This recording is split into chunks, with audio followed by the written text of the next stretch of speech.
I like to use the word generosity because, yes, generosity includes money. It also includes time. Yeah. It also includes talent. And when the church is generous, then it enables ministry to go forward. Exactly. Yeah. Because I know a lot of people who would be more than happy to write a big check, but they're like, I'm not giving you an hour of my time. Right. Okay, well, what if Jesus needs your time, in this case, way more than your money? You know? Yeah. Like, that's what it looks like. That's what it looks like between Sundays, Monday through Saturday, when you go to work and you invest your time into somebody, or you coach a team and you invest your talent into somebody, or you give and you drop a check in the box on a Sunday. That is what it means to be the church. The church is not four walls at a geographic location. Yeah. It is people who follow Jesus, who have been transformed by him, going and doing and putting their yes on the table. Yeah. Yeah, absolutely. Welcome to Let's Talk About That, the podcast where we deep dive into Sunday's message and explore your questions. I'm your host, Astin Kahnk, and I'm excited to share this journey with you. Whether you're a longtime member of the Orchard or a first-time visitor, Let's Talk About That is your space to explore, reflect, and connect. Join us as we navigate the intricacies of faith, spirituality, and daily life, seeking to understand how the wisdom shared on Sundays can be applied to our modern challenges. So, grab a cup of coffee, find a comfortable space, and let's dive in together. This is Let's Talk About That, where the conversation about Sunday's message never stops. Well, welcome back to Let's Talk About That, episode 101. Very exciting. This is Astin, and today I have Matt Pennington from Live Oak and Miss Mary Beth Everett from our Lake City location. How's it going, guys? Good. I'm good. We survived Impact Sunday. We did. Yes. I know we're going to talk about that later, but and I don't mean that to sound negative, but I went home yesterday. I took a nap. So I took a hard nap yesterday afternoon and still went to bed kind of early. Yep. I definitely passed out for like 2.5 hours. Yeah. And I had no shame. I was like, turn my phone off. Nobody talked to me. Yep. yeah, It was fantastic. but we're good. Yep. We're alive and well. We I didn't realize that there was coffee left over, or I would have snagged that when I got here this morning. Yeah. Yep. There still is some. Yeah. Well, I stopped on my way. That was like stop number one this morning. A hard 100%. nap and then a little pick me up on Monday morning. Yeah. Monday morning, pick me up. Yeah. And I got to sleep in this morning because my kids were out of school. Same. Nice. So it was All right. nice. I know everyone here has kids. So what does sleep in mean for you guys? Okay. You go first. My kids, I feel like, are outliers. They were still asleep when I left to come here this morning. Because you guys are night owls, right? Everybody in our Okay. family is a night owl. Yeah. So which means we also sleep late. But like I slept in until 8 this morning. That's good. But I had to set an alarm to make sure I would wake up. You'd have kept snooze. You would still be asleep. I would still be I wouldn't still be asleep, but Yeah. You wouldn't be out of bed. no. So one of those like, I'm awake, but I'm not awake. Yeah.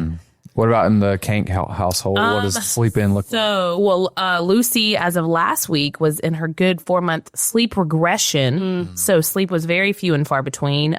Honestly, so she gets up around 6. We'll eat, go back to sleep. So I'd say for us, sleeping in is like 7 o'clock. Yeah. Yeah. I would say like 7:30 is like good sleeping in at our house. Yeah. You know? Yeah.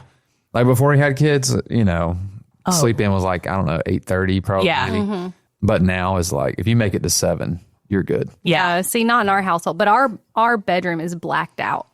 Oh, so you get that good sleep. Yes. So you sleep where you wake up and you still have no idea what time it is. What day it is, you don't know. It's like a coma. You just emerge. It is. Yeah. Oh, that's awesome. We just have built-in alarm clocks at our house now. We the got littles. Yeah. we got a 6-month-old, a 6-year-old, and a 4-year-old. And oddly enough, the 4-year-old, well, almost 4, she's the last one to go to sleep and the first one to wake up most of the time. Yep. I And believe it's it. like, and you never know how she's going to wake up. She could wake up like the sweetest thing in the world, or she could wake up and just everybody's going to have a bad morning. So Yeah, we just had that with Jax before we had his tonsils out. Once we had the tonsils out, oh, thank you, Jesus. I hear that makes a huge difference. He had really bad sleep apnea, so he would wake up grumpy. Like you couldn't even if you looked at him the wrong way, he would have a meltdown. And now it's like, "Good morning, mommy. How are you? What's for breakfast? Can I have some milk?" And I'm like, "Oh, buddy, it has been 2 minutes. Yeah. Give me a second." But yeah, getting the tonsils and adenoids removed has definitely allowed him, because he would be up, sometimes at like 5:50 in the morning. And I was like, no, especially with the newborn. Yeah. And then we had the tonsillectomy. And then we decided to, move back to Lake City all at the same time. But now that we're like a good month and a half past post-surgery, we're seeing big difference. Yes, with sleeping. Getting to bed, we're kind of getting to that phase of like, we really don't need a nap anymore. And now that's where it's up for bed. That's hard. That's where Kellen is. She doesn't have to have a nap, but if she takes a nap, she's wired. Yes. Like, she can go all night long. Yep. Mm-hmm. If she doesn't take a nap, you better be close to her bed by 1,000%. Yep. Or things are going to go south in her. Yes. Yes. So, oh my gosh. It's such a weird place. Yeah. It's like, I really want you to take a nap because I want to take a nap. Right. For real. But I also want to go to bed tonight too. Yeah. Yeah. Before 9 o'clock. Because usually Jax, I'll go in his room and it's like 9:30. He's like, hi, mommy. And I'm like, oh, you're still not asleep. Let's go to bed. And it's like the 10,000 times that he wakes up and I need water. I need socks. I need all the things. Well, so this week is Thanksgiving. It is. My favorite holiday. I do love Thanksgiving. Yes. So I would love to hear, what is your favorite Thanksgiving dish? Like, all either right, to so cook, to eat. Like, just in general, the most we're looking forward to on Thanksgiving? Or are we doing this in like tiers? Like, okay, you got to be a responsible adult and you have to eat real food. And then the second tier would be like dessert. Let's go tiers. I like that. I dig it. So like entree and then dessert. Mm-hmm. Yeah, you go first because you've clearly thought about this. I'm a pretty basic guy, and what I mean is I'm not going to experiment. I like what I like. I look forward to certain things.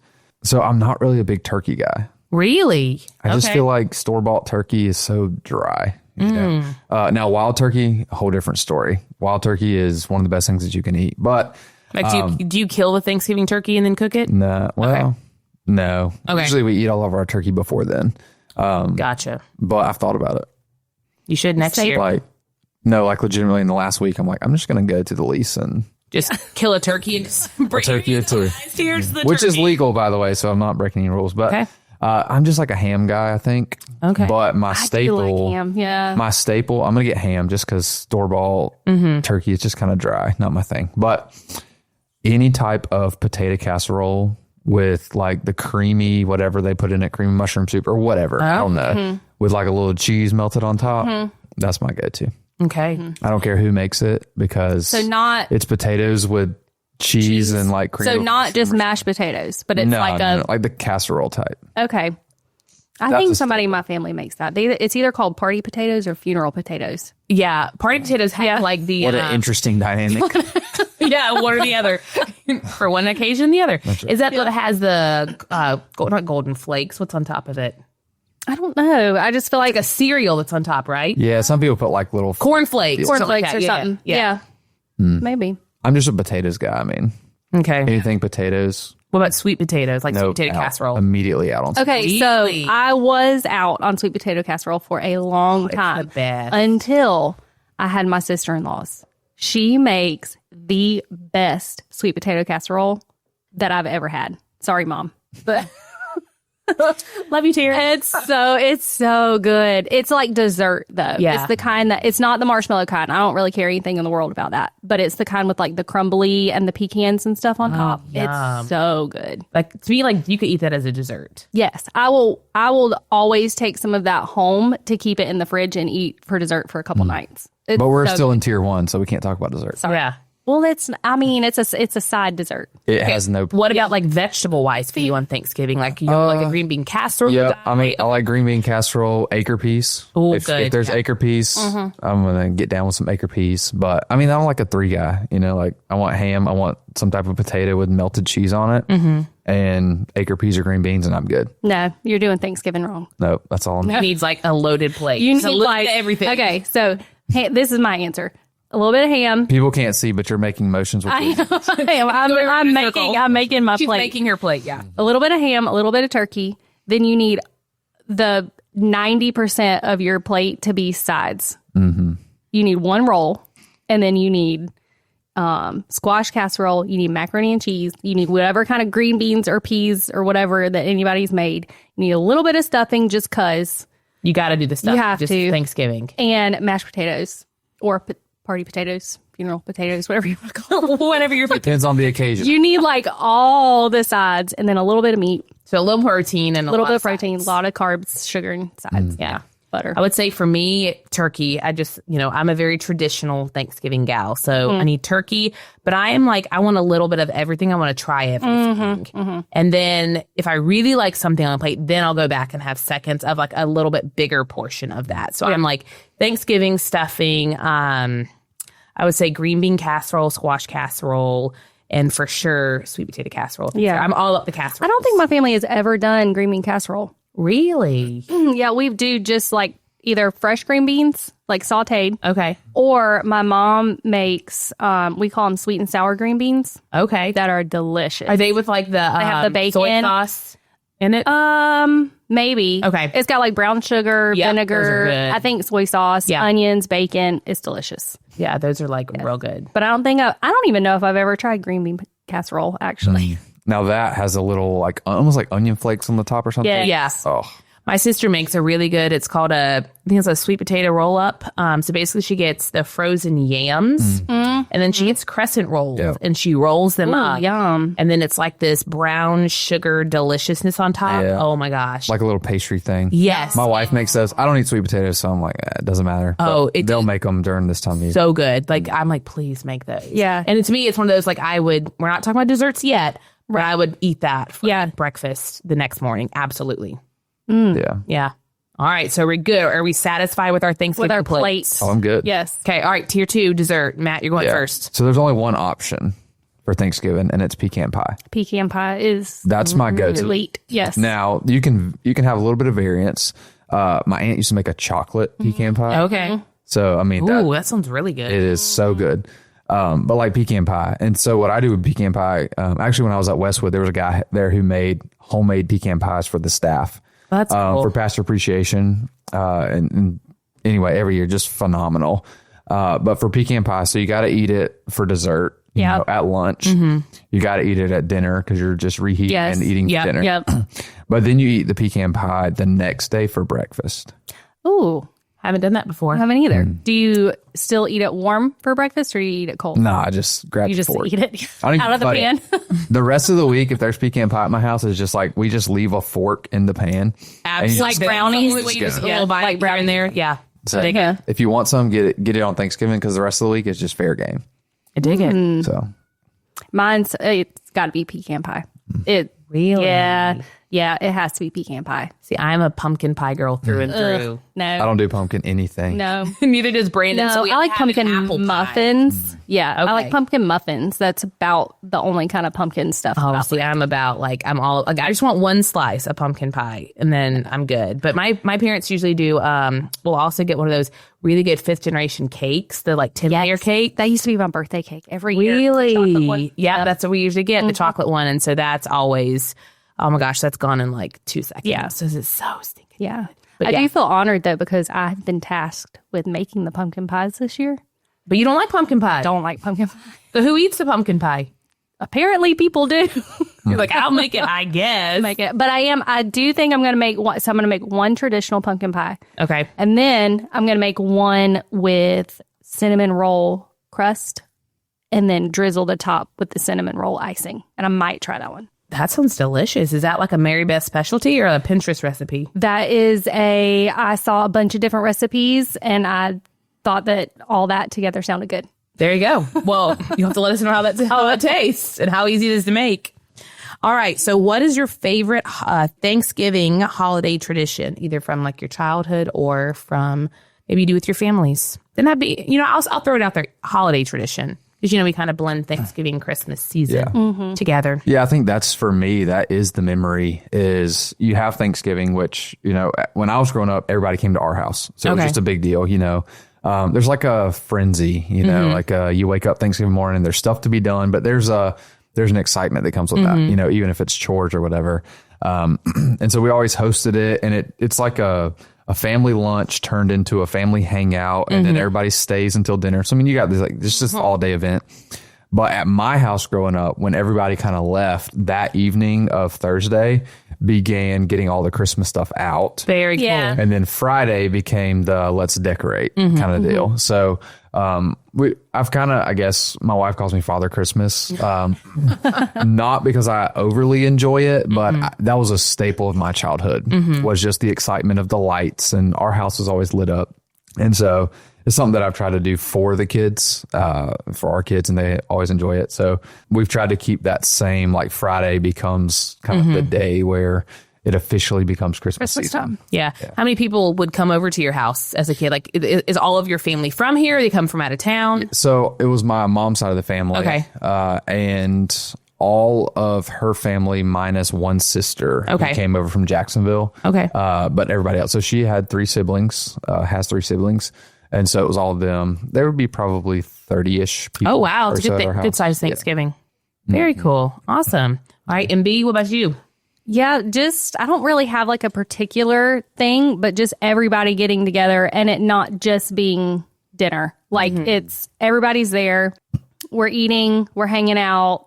I don't know. It just like everybody being together. And I feel like too, because everybody's off, like from school and work and all that. So it doesn't feel like it has like an end time. Does that make sense? Yeah, Like no, it's totally just, good. everybody's just hanging out. Feels like we a all season. Yeah. Like it's kicking off an entire season. Yes. Yeah. Because everybody knows that nobody has anything to do the next day. Like, You're just hanging out.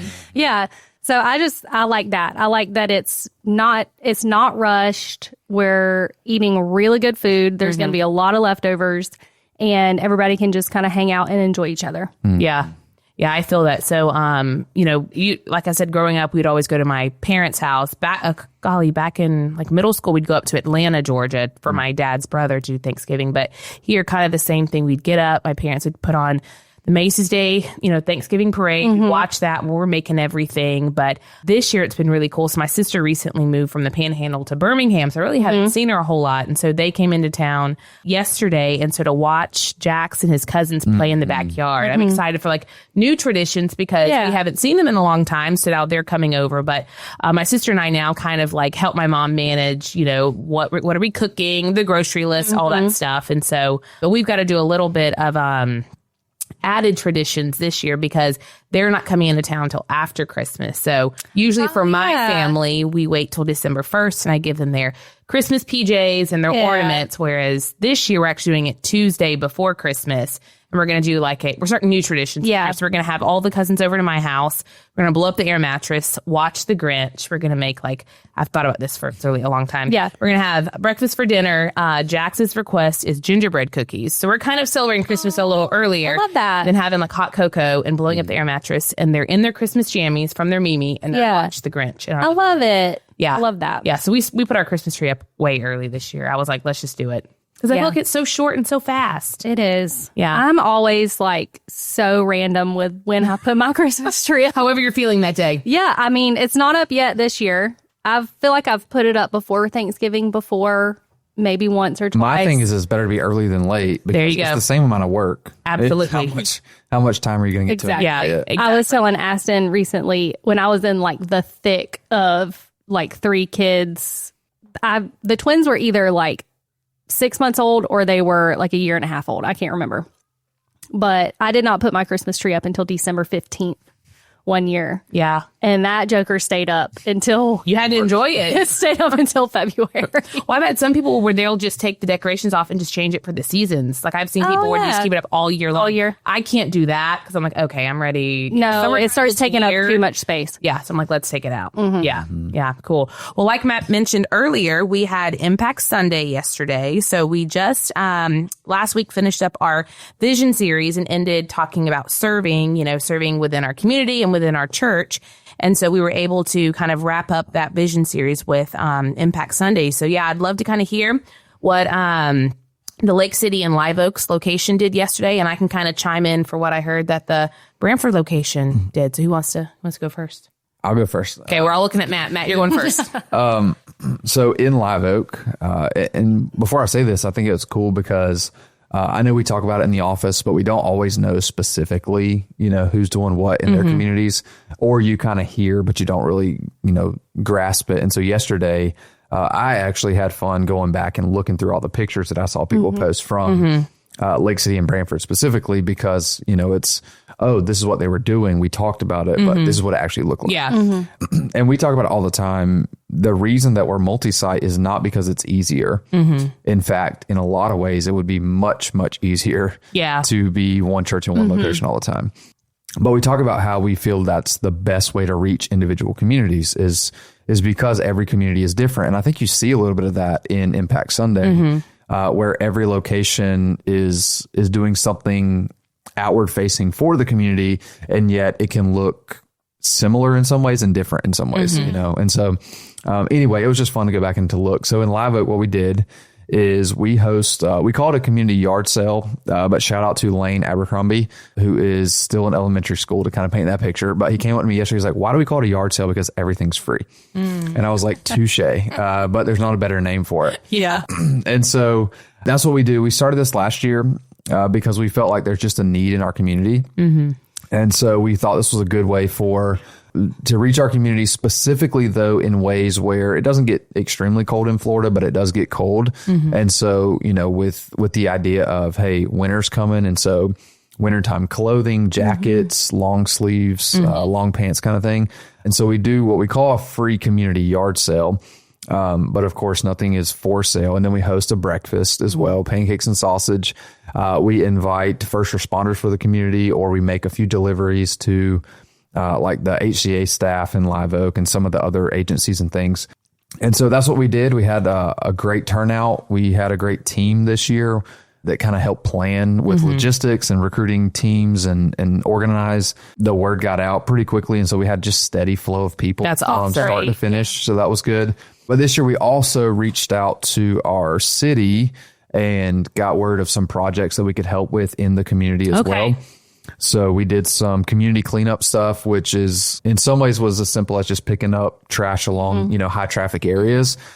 Some places were a little bit, different trash as far as like old furniture, just things that were out by the roadways and stuff the city couldn't get to. And then we actually got word the day before Impact Sunday of the Ark of North Florida. They have a rummage barn in Live Oak where it's kind of like a thrift store, but all the monies that are raised go towards the Ark and, their group homes and activities and all that kind of stuff. And so we got word from them. We were able to send a team of guys over there. Very cool. To help them. It was a good day, good turnout from the community, but also just a good turnout from our people and their willingness to serve. Yeah. I know I was seeing that, there were some people that because the donations come from your congregation, correct? So you guys had just kind of advertised and promoted that? Yeah. And so some people were familiar from last year. Okay. Hey, we're doing this again. And so some people were, there's a lot of newer people at the Orchard. And so I was kind of explaining to them, but all the donations come from people not all, most of the donations come from people in the church, but it's also cool because, people or you hear from people and they're like, hey, I have stuff that I would love to contribute very cool. from outside the church, that maybe know somebody in the church or they're just kind of, in the church circles in Live Oak or whatever. So, but yeah, a lot of the donations come from people in our church or just people in the community. And one of the cool things to me, and I don't want to get off too far on a soapbox, but I think churches have a long-standing tradition of being cheap. To where it's like, hey, we really want to do something for you, but we're going to do it and we're going to give you something that we probably wouldn't want ourselves. Yeah. And to me, that is not what Jesus says, to love your neighbor as yourself. Yeah.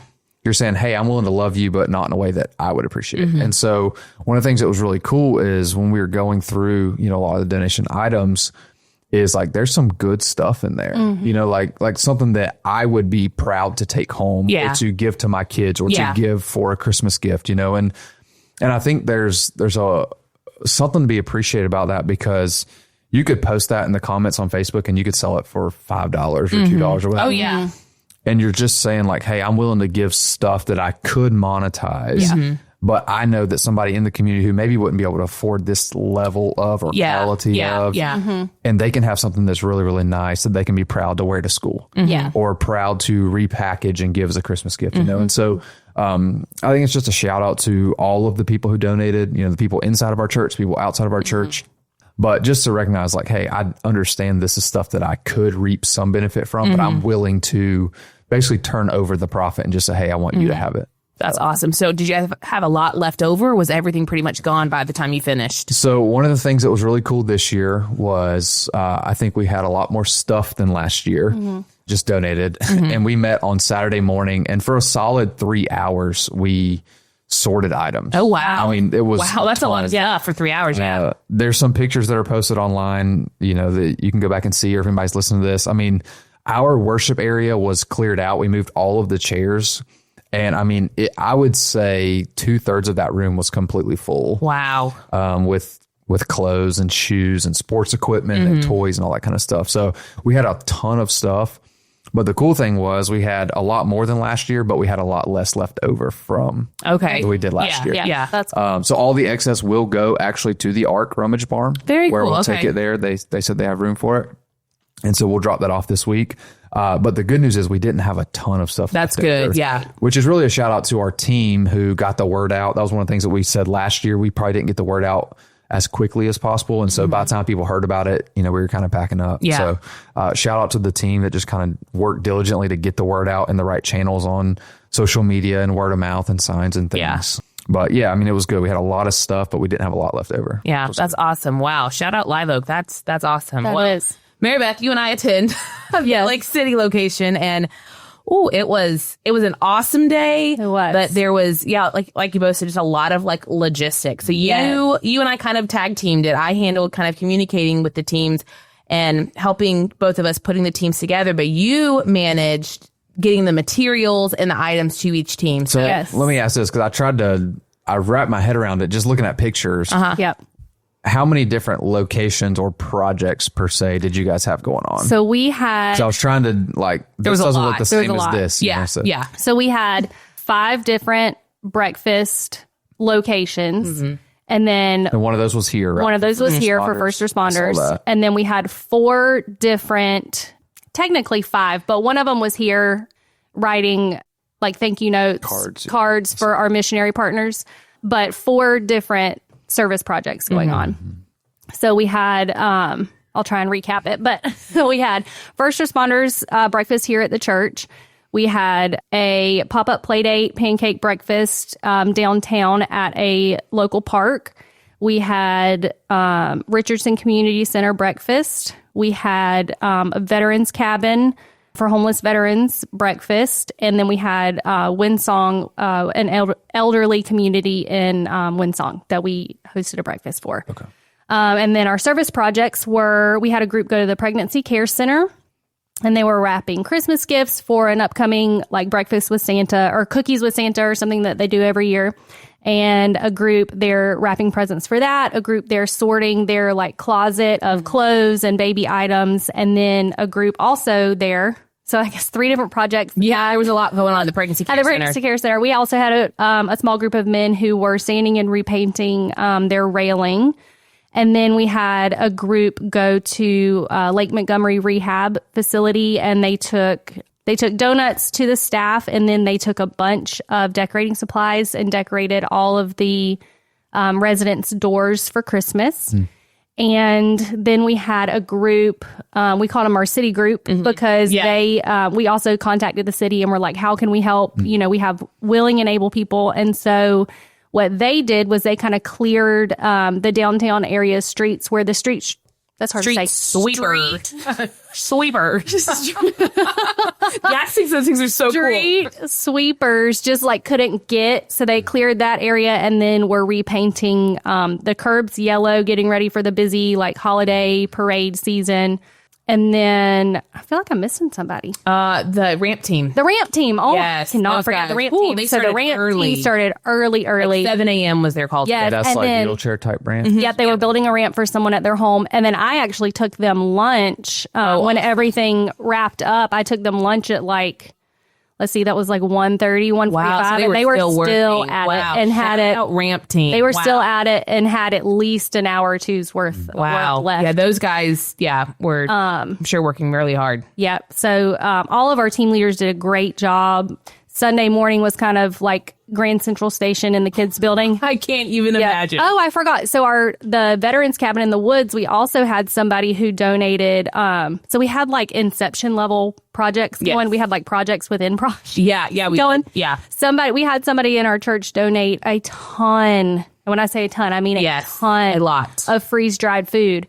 And so we thought, well, the Cabin in the Woods would be a great spot to donate that. And so we had a group who took all that out there and organized them a food pantry. Yes. Mm-hmm. Yeah. I saw a picture and I was like, what is that? Yes. It's tons of freeze-dried food. So we also had a group who did that. But the kids building on Sunday morning was like Grand Central Station. It was everybody sent somebody from their team to come pick up their breakfast items, and our coffee, our cafe team. Shout out coffee like crazy. Shout out Scott's team, because they still made a bunch of coffee like they would on a Sunday morning, and we had people come in to pick up coffee to take to their different breakfasts. So it was great. It was really fun to see everybody just jump in and go for it and lead their teams well. Yeah, it was super cool because, we had to kind of, I guess, close our signups just because we were getting so many people and we had to find projects. And so it was so cool to see. I mean, even people were texting me 2 days before, hey, I want to serve. So where can I go? Yeah, plugging them into different places. Can I just give a shout out real quick? Yeah. Or maybe a news flash. So the reason signups are important and why we have to shut those down is because logistically, when you get down into the final 48 hours or so, you kind of have to finalize plans and organize teams, who can go where. Yeah. You're at that point, you're finalizing plans. And so the reason that we have to shut those things down is because we have to finalize that. And so I get it, because, sometimes it happens, or sometimes people are gone or they're sick and they miss announcements. But also, it just cracks me up, and I don't mean this in any negative way, but we talked about Impact Sunday for like 4 Sundays probably prior to, just kind of the word out. If not, I feel like it was like a month and a half. Yeah. So the reason that we do that, and I get it, because sometimes it's like, hey, I know this is coming. You bookmark it in your brain. You're like, I'll do that later, and then later never comes. Yeah. But the reason that we do all those things is because it really helps behind the scenes with logistics and planning and organizing and finalizing. So, but I had, some of the same thing, and it's fine. You fit those people in who are doing it. And I know that they want to help and they serve and life is busy, but just to kind of paint behind the scenes, if someone's like, why would they shut down signups or whatever? The reason is because in the crunch time, like, you're finalizing, you're not trying to add new stuff. So anyway, just there's a little behind the scenes for some people. If you're like, I don't know why they would do that. Yeah. Yeah. Yesterday I was a team lead for the pop-up party downtown, and that was really cool. We had blow-ups. We had, shout out to your sister-in-law, Mary Beth. We had a dirty soda bar, Matt. Yes. Have you ever had a dirty soda before? No, not officially. Okay. Well, I hadn't either. Yesterday was my first official one. I've had like sodas with flavoring added, but yesterday was the first time I took the jump and like added the cream added to it. Yeah, I had never had it before. Your sister-in-law said she had never made them before. And she had this whole setup. She had the different syrups, the different sodas, and her daughter she told me she chat GPT. She threw the flavors in and it gave all the recipes. And it was really she made like a little menu, like a little tabletop menu. Yeah. It was cute. It was cool just to watch her like own that. But we had the dirty soda bar, pancakes, blow-ups, face painting. So it was an all-around good time. And I think most importantly, it was really cool to see just the teams hang out together and get to know each other in a different way. Because a lot of these teams, we place them, based on, what we thought their interests would be. And just to see how God like comes together and brings like, I think people left with new friendships yesterday. Yeah. And it was cool too to see the teams. Like, we take care of kind of like the behind the scenes stuff for them and the prep for them. Yeah. But it's cool to see them just like take ownership of their thing. Yeah. Yeah. It was just neat to see that. Yeah. Because I had some. Oh, go ahead. Nope, you go. I was just saying, I want to come back to that though, because I think that's a big takeaway. Just as you're sitting there and you're observing, you see people who are having a conversation, or you see people who are serving on the same team and they may not even really known each other's names before this, right? So that's a huge part of that. But before we do that, I know Robert was supposed to be here. Yes. He got sick, and so he wasn't able to make it. You heard the scoop from Erin, right? From yes. Brantford. Yep. So tell us what they did down in Brantford. Yeah. So right before the podcast, I kind of talked with Erin. She said that they had a block party team. Mm-hmm. So kind of similar to what we did, serve the community in that realm. But also they had people around town that did different cleanup projects. So she said some of them were pressure washing a building, picking up trash, I think just kind of taking care of the school there. And she was saying that. And then Eddie was parked up at the high school where just kind of directing people, letting them know, hey, we don't have church, but this is where you can go. And Erin was saying that there was someone new to the area and they had a 9th grade daughter.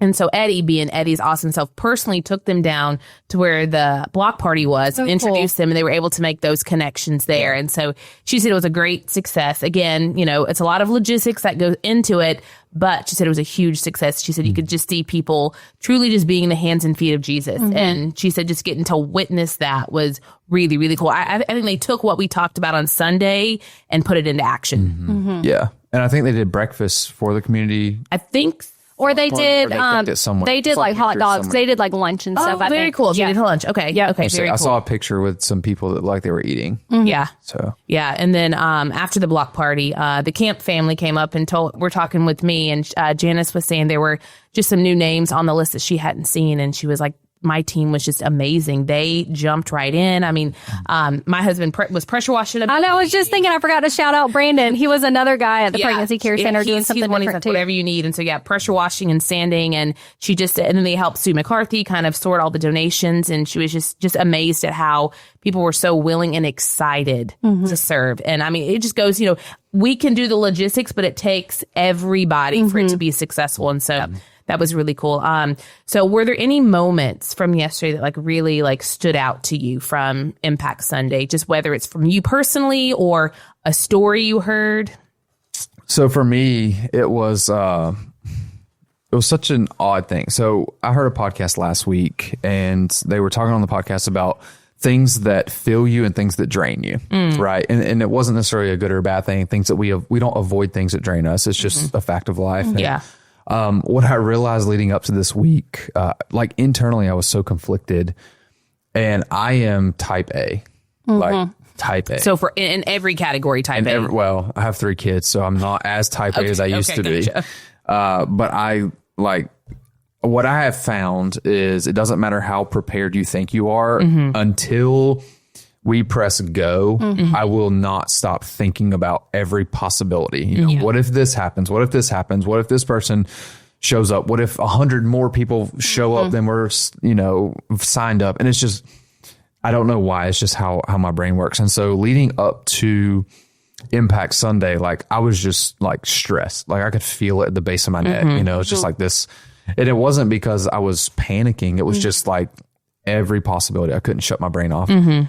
And so the takeaway though for me was yesterday I found myself, I'm there, pancakes are flying off the grills, sausages coming off the grills, coffee is made, the people are showing up in droves, they're getting stuff, and it was this weird feeling of I literally at one point I looked at my wife and I feel like I'm not doing anything. And it was this moment of leading up to, I was so just stressed by the planning, the preparation, the logistics, all this stuff. And yet in the moment I was I'm just kind of sitting here, I'm trying to ask questions and do this stuff. We got teams out picking up stuff. Clearly the yard sale stuff is rocking and rolling. The pancakes are all that stuff. And it just made me realize in that moment, that's what good teams do, though. Yeah. Is because I don't have to be everywhere all the time doing everything, because we have people who are more than willing and more than capable of leading in this way. And it was just this weird dynamic of being so stressed, but then when things are going, it's going exactly how the teams have prepared for them to go. And team leaders make sure that their teams have everything. And just for me, the big takeaway is all of our team leaders, all of our volunteers, they made yesterday what it was. Absolutely. Yeah. Yes. And I was reminded, and we talk about it a lot in the office, is we talk about lids all the time. And there are lids when it comes to ministry. And what we mean by lid is space can be a lid, and I think everybody's kind of experienced that at your location. And when we say lid is a lid to continue to grow, because space is what it is. You can't expand walls. You can't add seats where there's no room, those kind of things. And so the announcement of adding new services or space or whatever. Like that's us addressing lids and things. But there's also a lid when it comes to leadership. And if everything flows through us as staff, then you will hinder your location, and us together as a church. Yep. We can do more together than we could ever do by ourselves. And I think for me, yesterday was just like a tangible realization of like, this is what it looks like to equip and empower people to go and to serve in ways that they are more than capable and willing to do. Yeah. We just have to find ways to give people clear instruction, make sure they have everything necessary, and then just say, hey, you go and do, and I trust you to go and do. Yep. And so for me, that was just a huge takeaway because I literally felt like I made a comment, like they're taking pictures, Chris and Jules showed up or people are taking pictures. I'm like, don't get me in the picture. I don't want people to think like I'm doing the work. Right. Take a picture of the people who are doing it, and I can't say enough about everybody who showed up, everybody who donated, everybody who showed up on a Saturday to sort clothes, got clothes racks, who were making deliveries, like everything. It just reminded me like, man, this is a great picture of what the church is. Absolutely. It's people who are equipped in different ways to go and to do, and together the sum of all of these parts looks like ministry. Yeah. So, what about you, Mary Beth? I think just seeing the excitement on everybody's faces, especially like at the start of the day, but like as they were ramping up to get started, as they were coming to pick up their supplies or gathering, one of the teams gathered here in the kids building before they went to the rehab facility, and just getting to, it's like you can feel it. Like you can't just see it on them, you can feel it. And that's just really cool to me that not only are they willing to serve, but they're excited to serve. And that was really neat for me to see yesterday. Yeah.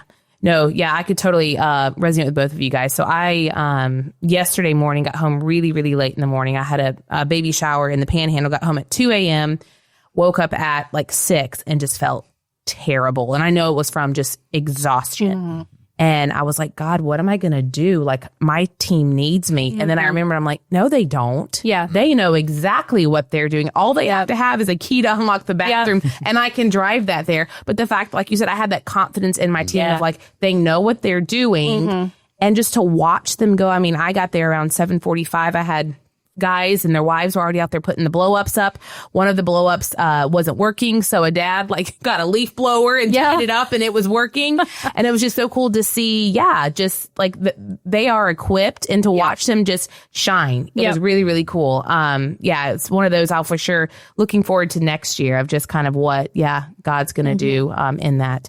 But any other thoughts on Impact Sunday? Maybe things you want to do differently next year, change, add? Anything else to add to the conversation? I mean, I think it's always good to get feedback. Yeah. There's a fine line of, all right, let everybody take a breath and breathe. 'Cause, I mean, it is an undertaking. Yeah.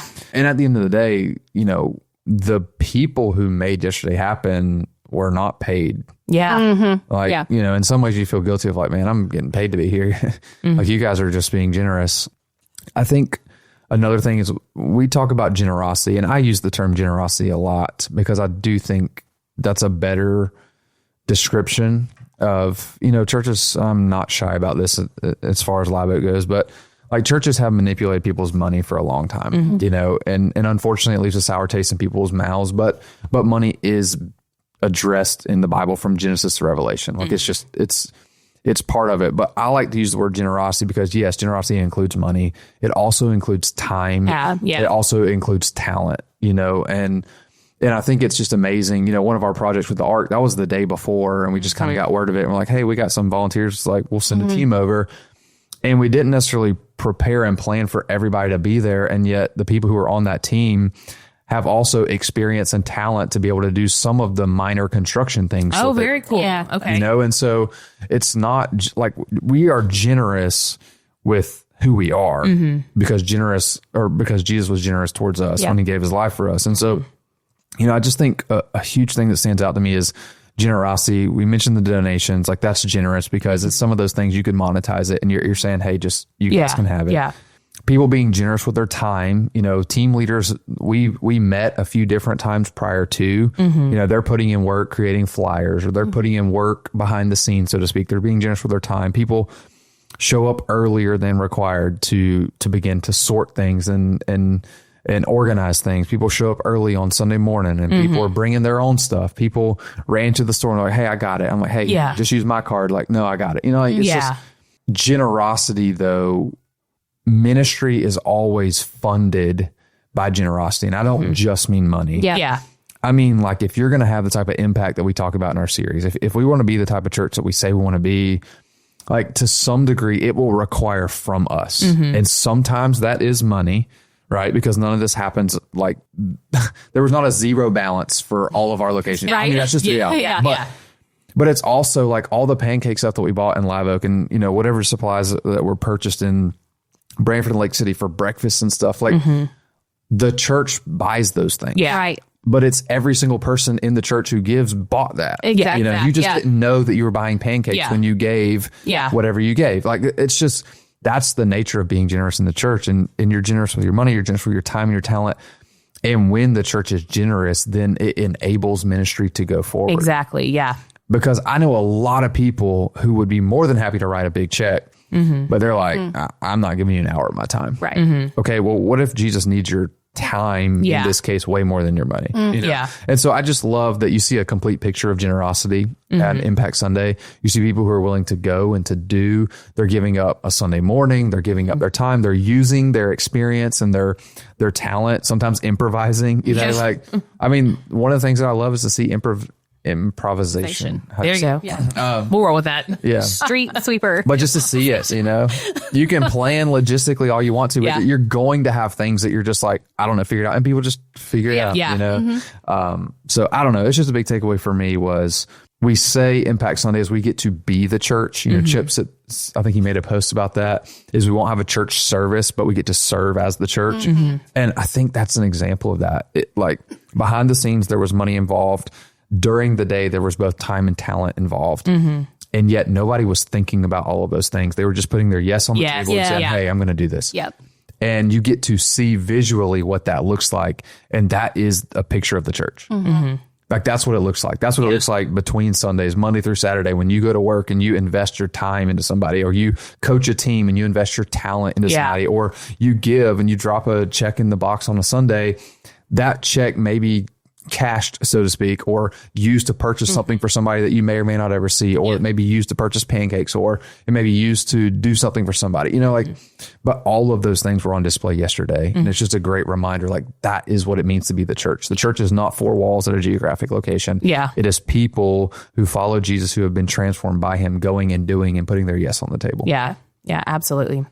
Mary Beth, any final thoughts on yesterday? No, like, final thoughts, but just, I'm really excited to start to hear some of the stories roll in. Because it was just yesterday. Yeah. And so I literally haven't seen anybody else, since I left the church, other than my own family. But so I can't wait to start hearing some of those stories roll in, just of how they were impacted personally, how they figured out that they impacted somebody. And I was just thinking, as Matt was talking too, I can't wait to see, at all of our locations, we have those people who we know that their yes is always on the table. They have a servant's heart, and they are, where can I be? What can I do? How can I help? So we knew that those people were going to be there yesterday for Impact Sunday. I'm excited to see the people who maybe that was their first step in serving. Get that taste of how not only they can bless others, but how it really blesses yourself. Absolutely, too. And get that taste and that hunger to continue to serve not only in their church, but their community. Like, how easy it is to serve your community. But No, I agree. I'm excited for that. Yeah. So if you, like Mary Beth said, have anything you want to share about Impact Sunday, how it impacted you or how you were impacted, please make sure you tell your location pastor or someone on staff, because those stories are exciting to hear. And that's the whole point of Impact Sunday. So yeah, make sure you share those. Well, that concludes our time on Let's Talk About That. I think we're rolling into our Christmas series next week. Yes. Which is very exciting. So getting ready for the Christmas season. So until then, we hope you all have a very happy Thanksgiving, and we'll see you next week. Thanks for joining us for this episode of Let's Talk About That. We hope it encouraged and challenged you as we continue to grow on this journey of faith and embrace community together. If you have more questions, thoughts, or feedback, we want to hear from you. Be sure to reach out to us through our social media or visit our website to stay connected. If you found today's discussion meaningful, don't forget to subscribe, share, and leave a review. Until next time, we hope that this episode inspired you and will keep Sunday's message at the front of your mind. See you next week.